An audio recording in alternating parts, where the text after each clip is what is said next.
এই যে দেখছেন এটা হলো কৃষ পার্ক,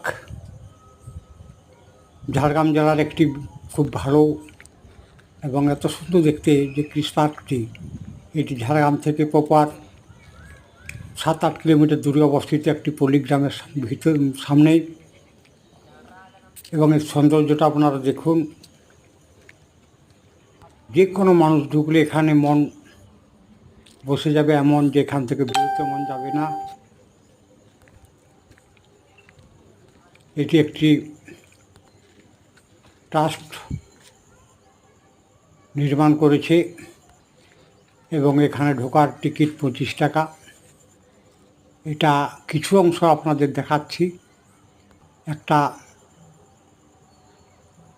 10 ভাগের 1 ভাগ দেখাচ্ছি আপনাদের।